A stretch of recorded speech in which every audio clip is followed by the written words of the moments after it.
In July 2020, a scathing news report from the ABC went viral around the world.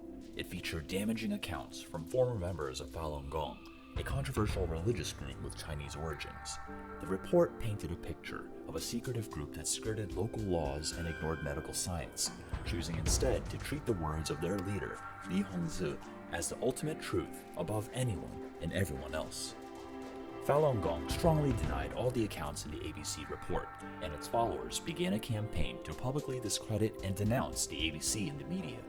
Falun Gong followers accused the ABC of being influenced by the Chinese government. The ABC denied all accusations with a press release. The ABC completely rejects any claims its reporting on Falun Gong was sourced from or influenced by the Chinese Communist Party. The sources of the allegations came from within the Falun Gong movement itself, both from current and former practitioners and Falun Gong's published literature. We stand by the accuracy and integrity of the reports. One of the more emotional stories in the report was about Anna, a 25-year-old woman whose mother became involved with Falun Gong. Anna spoke about the pull the religion had on her mother. Part of the whole premise of the practice is getting rid of your human attachments in order to attain salvation. I think that a lot of parents in the practice sort of conflate human attachment with just basic parental love. The report also highlighted a disturbing disregard for medical science. They wanted to include medication, and she refused because Falun Gong has a principle where you are absolutely not allowed to have any kind of medical treatment. It means you are a bad practitioner. It means you do not fully trust Master Li.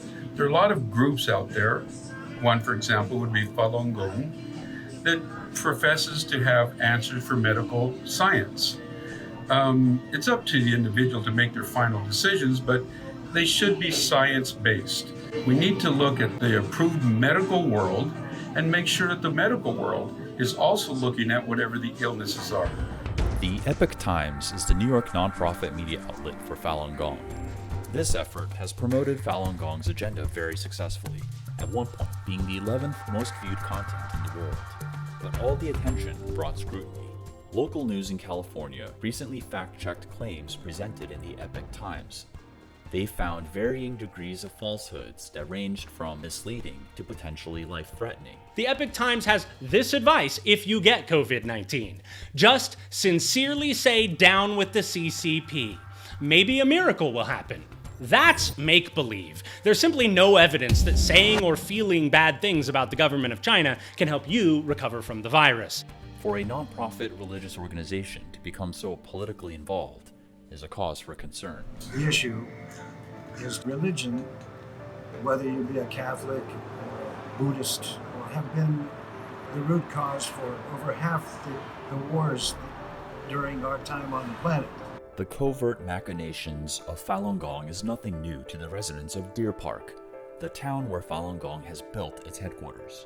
The residents have complained for decades of questionable and unethical behavior. The problem has been this kind of ongoing pattern of refusal to follow the regulations that everybody else has to follow. The town would discover construction that's gone on with no permits, no approvals, no inspections. Falun Gong has fought back, insisting it is being slandered and persecuted by the Chinese government and its supporters. They've waged their own crusade to sway public opinion as well.